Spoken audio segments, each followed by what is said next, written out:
It was revealed to me in a dream. I think it's safe to say that the microtransaction battle has been lost. For years, we'd been trying to convince companies and game developers that we really don't want this in our games. You know, microtransactions just aren't the way to go. Can you please keep them out of our games? Thank you. But definitely not enough. Clearly not enough was done because, well, it's become an industry staple now. In fact, it's become such a prominent thing that it's transcended gaming even. Tesla cars now, they've got microtransactions. You want to have access to the full capabilities of your engine, of your car's battery life? That's like a 10K purchase right there. But I don't even want to talk about microtransactions. Look, it's been talked about to death. We all know what it is. We all know what it's done, but I think we need to move forward into the future because there's a much more pressing matter, another battle, so to speak, that needs to be fought. We thought we had a lot of time with microtransactions, but hey, 5 years went by and, well, people just kind of forgot. Game companies now, and not just game companies, big tech, Instagram, Facebook, TikTok, YouTube, you can rope them in together with, I'd say, live service games because they're now gunning for something more than money. They want your time. And they don't want just a little bit of it. No, heavens no. No, they want all of it. They want you to be working their platforms like a 9 to 5. To give an example of what I mean, let's take Fortnite, cuz Fortnite is really this was the prelude to all of this. Fortnite had an ingenious strategy, and I honestly all the credit goes to the team at Epic cuz they have created this system that oh my god. It's the player pays Epic for Epic Games to give them busy work, to give them what are effectively tasks and chores. You want something on the Battle Pass? Well, first you have to buy the Battle Pass. If you play the game enough, you get all the stuff in the Battle Pass. You get to level 100, get the good skins. To a certain extent, it is a lot more affordable than just buying one skin for double the price, but there's the concept, the thing that people kind of overlook, and it's the time investment. It's how people value their time. Now, of course, Fortnite has ways, time savers if you will, where you can literally just buy Battle Pass levels to get what you want quicker, or you can grind for several hours to get what you want the free way. Playing free-to-play games that are clearly built around the concept of trying to get people to buy microtransactions, looking at that system and saying, I think I'm just going to grind for 80 hours to get what I want. I'm going the true free-to-play route. Like, as soon as you enter that game and get into that mindset of, oh, I'm not going to buy anything. No, I'm going full free-to-play. You've already fallen for the trap of time. You fool. You silly Billy. This is what they want. These live service games that are built around time saving through purchases of virtual currency or microtransactions, these games weren't meant for you. These systems were not meant for you. They were meant for the person who's going to drop like 1K to save time. As soon as you boot up these games and start playing for any extended period of time, you've lost, basically. They've gotten what they wanted, which is you thinking about the game, basically addicted to what is essentially a 9 to 5. These companies, they want your time.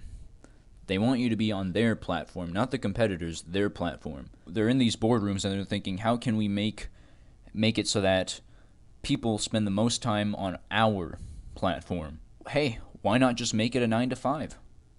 Why not just make it excessively grindy?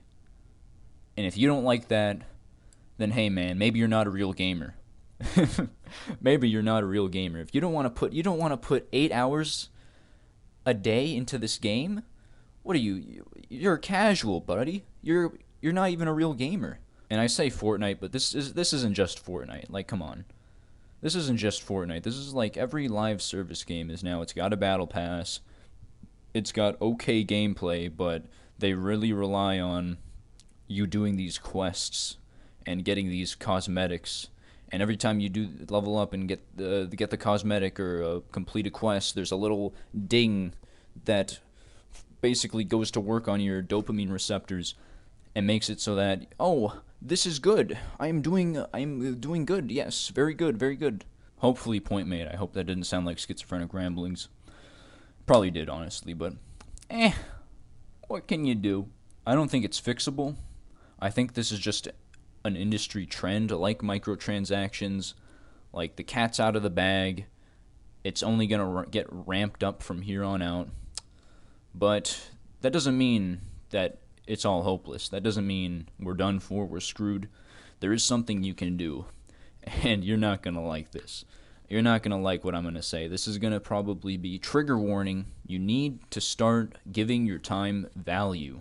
It means not playing multiplayer games solo, not playing live service games endlessly because you got nothing better to do. You got to find something better to do. I don't know. Take the time you would have spent on a live service game. Take that time and go read a book. Go get a skill. Invest your time into something that's actually going to pay you back. I'm not saying you can't never play these live service games ever again, but just note, when you start valuing your time, and you want to play these live service games, and there's this one skin that you really want, but you don't have the time to grind for it, you're going to have to pay for the microtransaction. $100, you can get that back. Time is limited. It is like gold. When that's done, when it's gone, it's gone. You can't get that back. Don't waste it needlessly. Ideally, you just want to get off of these live service games completely, because with the exception of playing with friends, because at that point, you're playing that game for the sake of the multiplayer and gameplay aspects. That is what gaming should be. That's what live service games were originally. But they've turned into this complete bastardization. I guess to sum it up, if you ever get off of a game and feel mentally exhausted, you didn't play a game, you played a 9-to-5 job. So, yeah, don't do that. I used to play Fortnite like crazy. I used to grind the quests. This is barely even a year ago. But now I'm just like, I'll play Fortnite when my friends are on and we've got nothing else to play. But when I'm trying to play a game solo, I'm trying to go and play a game that's like an indie game. I'm trying to play a single-player game. This is going to sound super corny, but single-player games, some stories are just so good that they make you like rethink life. You know, like there's games that are that good, and you're wasting your time on